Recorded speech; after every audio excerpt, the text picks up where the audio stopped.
The question didn't just break the silence. It shattered the glass. "Why does your daughter call me Mommy?"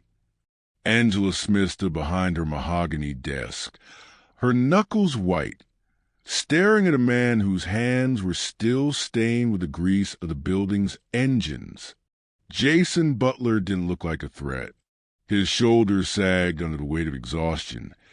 His work uniform wrinkled from 12-hour shifts spent keeping the building alive while hiding his own daughter in his mechanical heart. But the word his 4-year-old daughter had just screamed in the lobby, "Mommy," felt like a calculated strike against Angela's carefully constructed armor. The board of directors had witnessed it.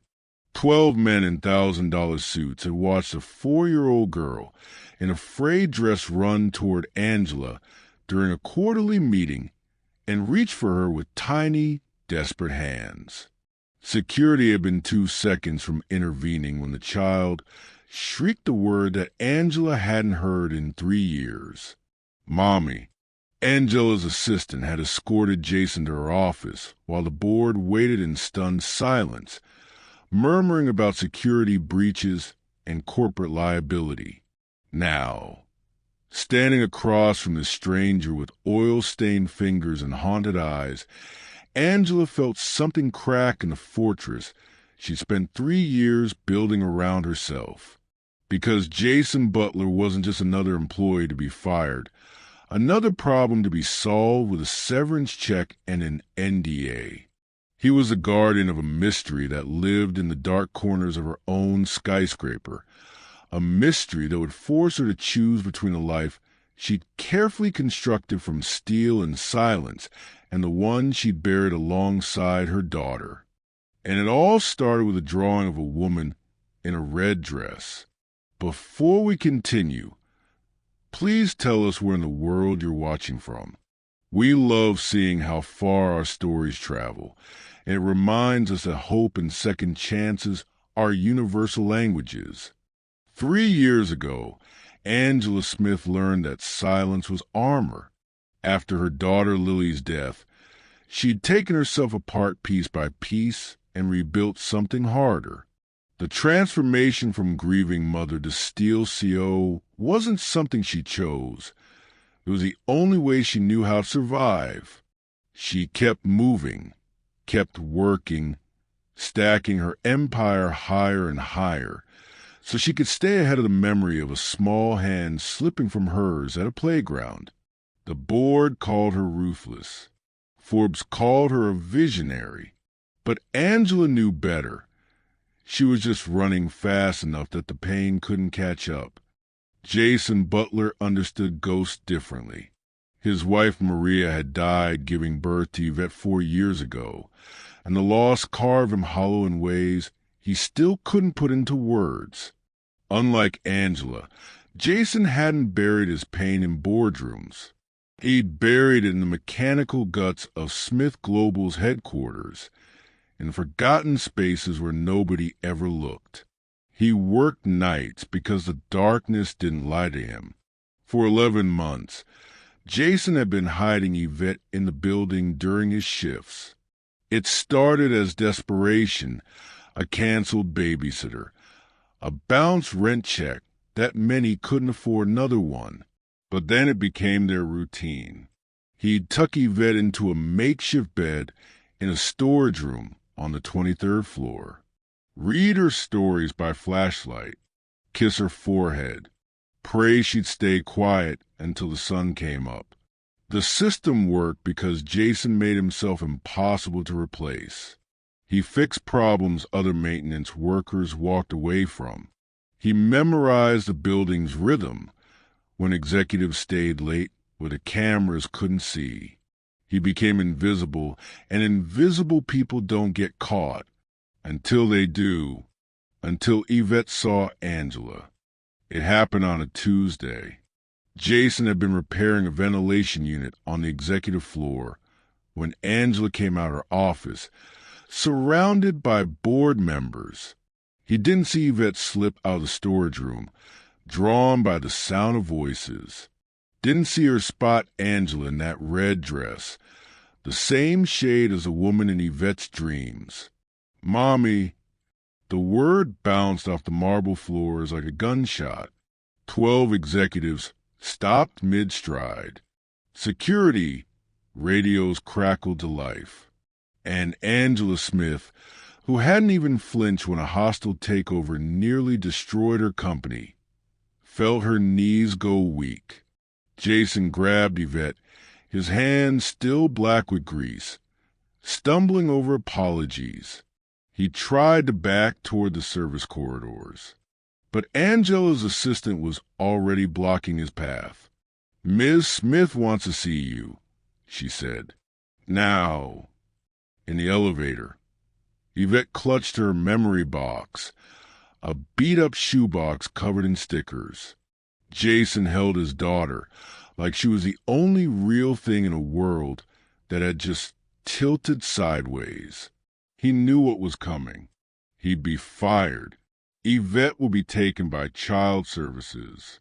The fragile thing he'd built from duct tape and desperate hope would fall apart. He'd lose everything that mattered. What he didn't know was that Angela Smith was about to lose something too. Something she thought was already gone forever. Angela's office was a monument to control. Every surface gleamed. Every document had its place. Every photograph had been removed years ago. It was a space built to contain nothing that could hurt her. Jason stood in front of her desk. Yvette pressed against his side. The child had gone quiet, replaced by that animal instinct kids have that tells them when adults are angry. "Explain this," Angela said. Her voice could have frozen water. "Explain why your daughter called me that name." Jason's throat felt like sandpaper. "I don't know." "You don't know." Angela's laugh had an edge that could cut. "Try again, Mr. Butler. She's never seen you before today." "I swear it." Angela walked around the desk, studying Yvette the way she'd study a quarterly report. The girl had something, a familiarity that made Angela's chest feel too tight. "What's in the box?" Angela pointed to the shoe box Yvette was holding. Jason hesitated. "It's personal. Everything about this situation is personal. Open it." Jason knelt beside Yvette and gently took the memory box. Inside were pieces of life that ended too soon. Maria's hospital bracelet, a photograph of Jason holding a newborn, and drawings. So many crayon drawings. Angela's hand shook as she picked up the first one. It showed a woman in a red dress, blonde hair flowing, standing in front of tall buildings. The next drawing was the same. Every single one featured the same figure. "Who is this?" Angela's voice had lost its sharp edge. "I don't know," Jason said, and he meant it. "She started drawing her about 6 months ago. Said it was her other mommy. I figured she was working through losing Maria. Kids make up imaginary people, right?" Angela's vision blurred at the edges. She opened her desk drawer, the one she never touched, and pulled out a photograph. Her hands wouldn't stop shaking. The photograph showed Angela at a company gala, wearing a red dress. Taken 4 years ago, months before Lily died. She'd worn that dress exactly once and never again. Jason stared at the photograph, then at Yvette's drawings. That's impossible. Angela's mind started racing through explanations. Jason had stalked her, coached his daughter. This was some kind of setup, but the look on Jason's face wasn't calculated. It was pure terror.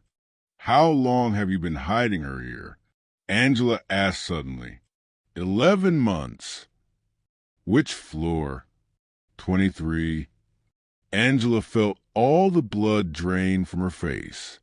The 23rd floor, where she used to have her private office before she moved to the corner suite. where she kept Lily's toys because bringing them home hurt too much. The storage room, Angela said. Southeast corner. Old furniture. Jason nodded slowly. That storage room had been Lily's unofficial playroom. Angela had spent hours there with her daughter. They built forts from cardboard boxes, drew pictures on the walls. It was the last place Lily had been happy before the accident. "Show me," Angela said. "If you are listening right now, help me prove something wrong. My mother said I would not even reach 300 subscribers. But I believe stories like this deserve to be heard. Help me show her that these tales matter. Please subscribe to this channel by hitting the subscribe button. You can also turn on the notification bell to be updated when a new video is posted.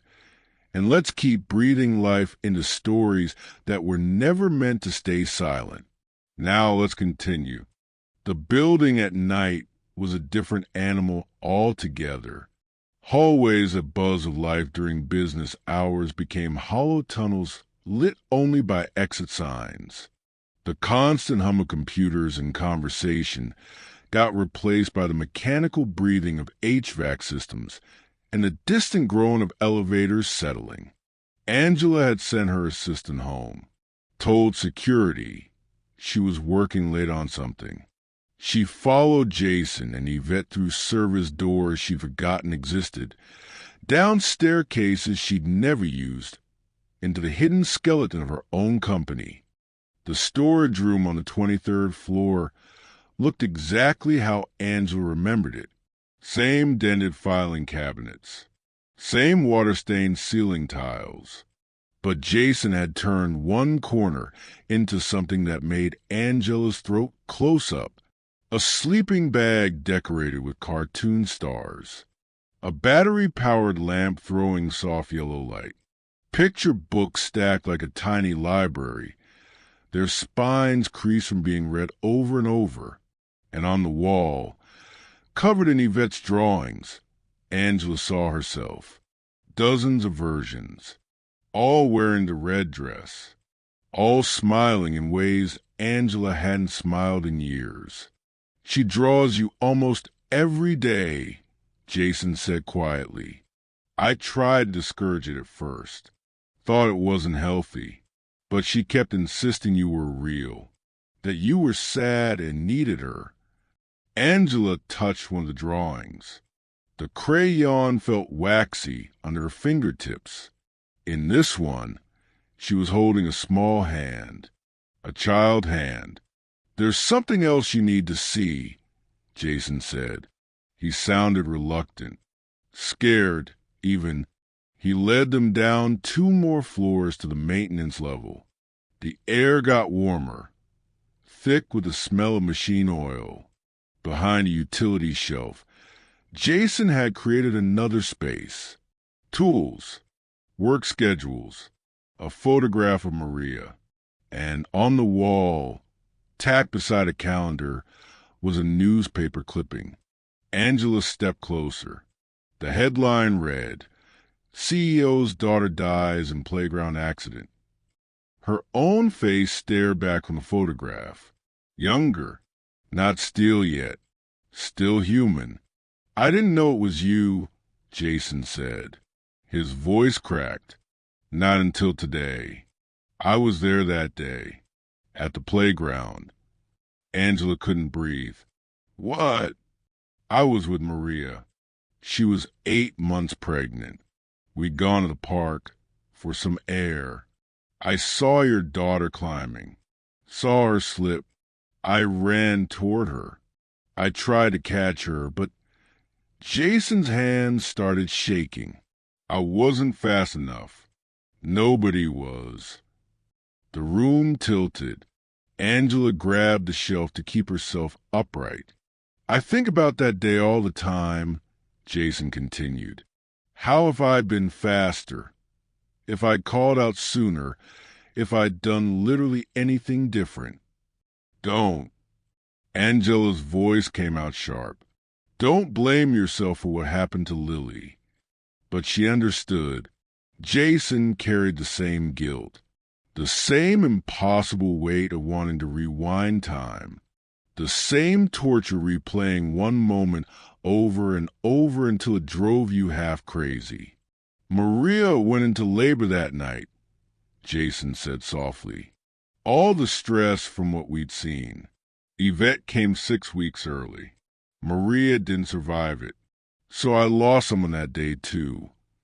Angela looked at Maria's photograph. Beautiful. Dark hair. Warm smile. Gone. Why are you telling me this? Angela asked. Because I think Yvette knows something we don't. Jason pulled out his phone and showed her a video of Yvette from months ago. This is my other mommy, the child said in the video, holding up a drawing. She's really sad because her little girl went to heaven. But it's okay. I'm going to find her and give her a hug. Then she won't be sad anymore. Angela's knees gave out. She sat hard on the concrete floor. I don't believe in ghosts, Jason said, but I believe my daughter sees something in you, something that makes her want to help you heal. Angela looked up at him. What do you want from me? Nothing. Fire me if you have to, but please don't take Yvette away. She's all I have left of Maria. Angela realized what she was holding. Without even thinking about it, she picked up something from the shelf.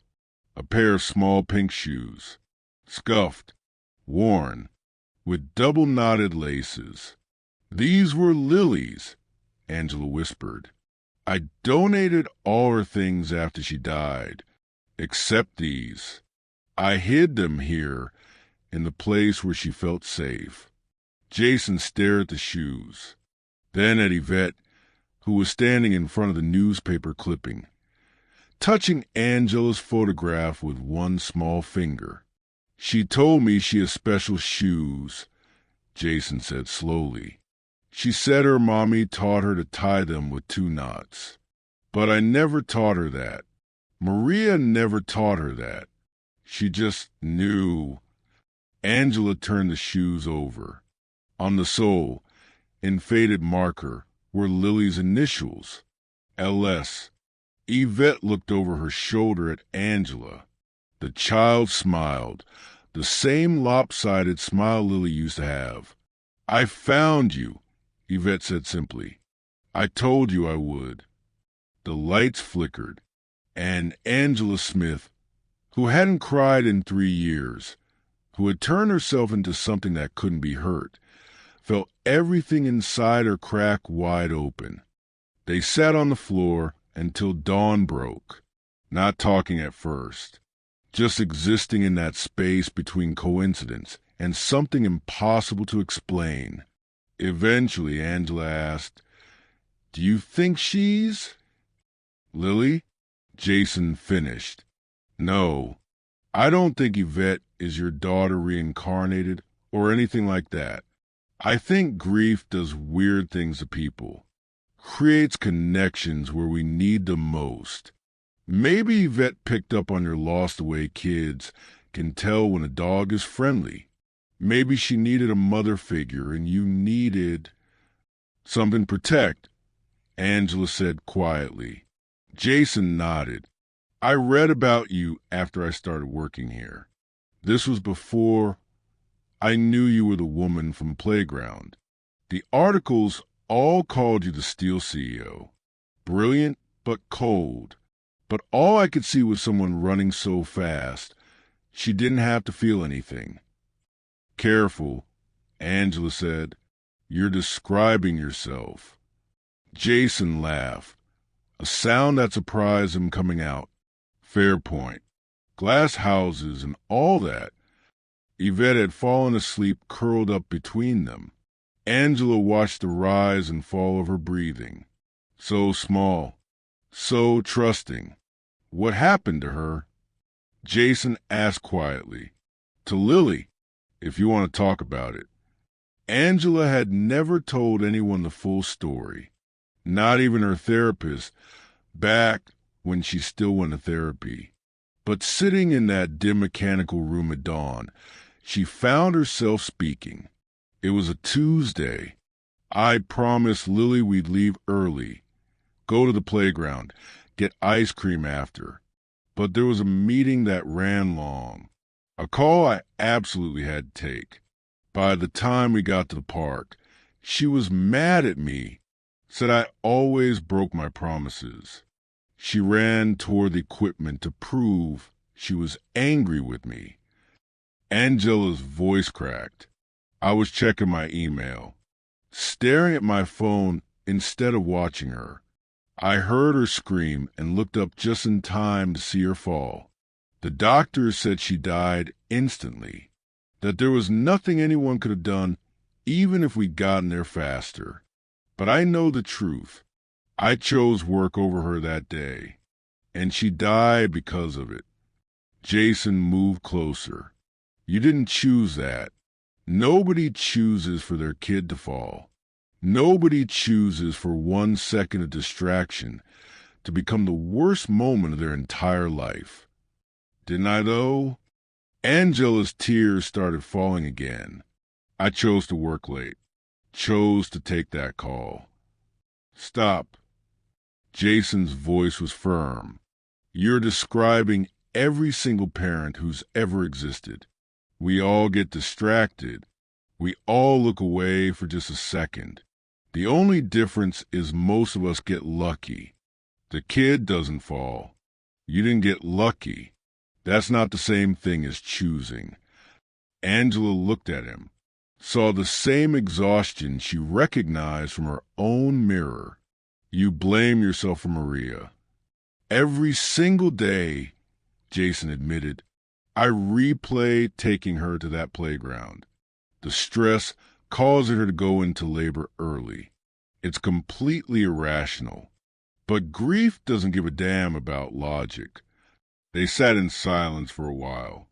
I can't fire you, Angela said finally. You should. This whole thing is insane. No. What's insane is that I've been half dead for 3 years, and a 4-year-old saw right through it in about 5 seconds. Angela picked up the pink shoes again. I'm going to make you an offer. I'm creating a new position. Director of Building Operations.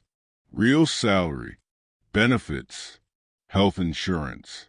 A signing bonus big enough for you to get an actual apartment. Daycare for Yvette. And before you tell me you're not qualified, remember you've been maintaining this entire building by yourself while keeping a child hidden and safe for 11 months. Jason's eyes filled with tears. Why would you do this? Because I've been trying to honor Lily by building a company, by turning myself into something that can't be hurt. But maybe the better way to honor her is to help someone else's daughter have the life mine should have had. Angela wiped her eyes roughly. Also, I'm tired of running.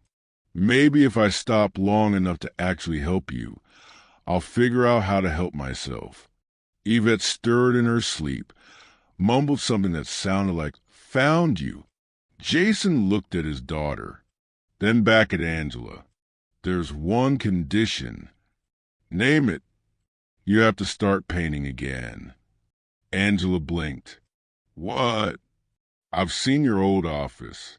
Before you moved to the corner suite, the paintings on the walls were really good. When did you stop? After she died, Angela admitted, colors felt wrong somehow. I couldn't make anything beautiful in a world where she didn't exist anymore. Then that's the deal, Jason said. I'll take the job if you start painting again. Because I think we both need to create something new instead of just maintaining old grief. Angela wanted to argue, but he was right. She'd been maintaining, preserving, protecting a wound that never healed because she was too afraid to let it. Okay, she said. Deal. They shook hands while Yvette slept and the building hummed around them. coming back to life with the morning. Two people who'd been ghosts, making a promise to try being human again. 6 months later, Angela stood in the lobby of the Smith Foundation, a new nonprofit she'd started in Lily's name. The foundation focused on childhood safety, playground redesigns, and support groups for grieving parents. It wasn't a replacement for her daughter. Nothing could ever be that. But it was a way to take all that pain and turn it into something that might prevent another parent from standing at a grave with empty hands and a shattered heart. Jason Butler was the foundation's first director. He'd moved into a small apartment 3 blocks from the office. The walls were still mostly bare, the furniture still pretty sparse. But it was home, real home, with windows that let in light, and a door that locked from the inside. Yvette was thriving in ways that still amazed Jason. She went to company daycare, where teachers called her Sunshine Girl because she somehow knew when other kids were sad and would draw them pictures to cheer them up, always pictures of people holding hands, always in bright, hopeful colors. Angela had started painting again. Her first attempt had been terrible, muddy colors, confused composition, anger bleeding through every single brushstroke. But she kept at it, and slowly, painfully, she found herself creating something that didn't hurt to look at. Abstract pieces that somehow incorporated red dresses and pink shoes and double-knotted laces. Art that acknowledged loss without being swallowed whole by it. The painting she was unveiling today hung in the foundation's main hall. It showed 2 figures, one adult, one child, standing at the edge of something dark and vast. But they were facing toward light, toward color, toward something better. The adult's hand reached back into the darkness, while the child's hand pulled forward into brightness. "Is it her?" someone asked. A reporter from the local paper. The foundation's launch was getting some good coverage. "No," Angela said honestly. "It's all of us. Everyone who's lost someone they love. Everyone who has to choose between staying frozen in that worst moment or walking forward into whatever comes next." Jason appeared next to her, Yvette balanced on his hip. The little girl had on new shoes, red ones, with double-knotted laces that Angela had taught her to tie herself. "You ready?" he asked Angela quietly. She wasn't. Not really. But she nodded anyway. They drove to the cemetery together. Jason had suggested it months ago, during one of their late-night talks over coffee in the foundation office. "You haven't been back since the funeral," he'd said gently. "Maybe it's time." Angela had refused at first, said she didn't need to visit a grave to remember her daughter. But eventually she realized Jason wasn't suggesting she go to remember. He was suggesting she go to say goodbye to the version of herself that had died that day too. The grave was simple. A flat stone with Lily's name and the dates that held her too short life between them. Angela had chosen it because anything elaborate felt like giving up, like admitting Lily was really gone and never coming back. Yvette slipped out of Jason's arms and walked right up to the headstone. She placed the drawing on top of it. Held down by a small rock, she'd painted to look like a ladybug at daycare. "What did you draw?" Angela asked, kneeling beside her. "You," Yvette said simply, "and me, and my daddy, and your daughter. We're all holding hands." Angela looked at the drawing, saw 4 figures standing in a circle. The adult woman, Angela, was wearing her red dress, but she was smiling, really smiling, not the corporate smile Angela had perfected for Forbes photo shoots. A real one. "Is that okay?" Yvette asked, suddenly worried. Did I put her in the picture? I know she's in heaven, but I thought maybe she'd like to see that you're not so sad anymore. Angela pulled Yvette into a hug. The child fit perfectly in her arms, the same way Lily used to. But Yvette wasn't Lily, wasn't a replacement, wasn't some cosmic second chance from a universe. She was just a little girl who needed someone to love her, who saw brokenness and decided to offer crayons and hope instead of running away, who somehow understood that sometimes the best way to honor the dead is to keep living loudly enough for them to hear you. It's perfect, Angela whispered. Jason sat down on the grass beside them. They stayed for an hour, talking to Lily, telling her about the foundation, about Yvette's new school, about the painting, about everything and nothing. Before they left, Angela did something she hadn't done in 3 years. She smiled at the headstone, not because she was over her grief or had moved on like people kept telling her she should, but because she was learning to carry it differently, not as armor anymore, not as a weapon to keep people away, just as a part of herself that would always exist right alongside the joy and the mess and the terrifying possibility of loving someone new. I found her, Mommy, Yvette said to the grave, patting the stone gently like she was comforting it. She's okay now. We're both okay.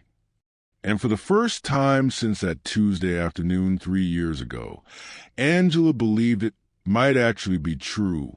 So here's the real question. Did you subscribe yet? Thousands of people will listen to this story and won't hit that button. Please don't be one of them.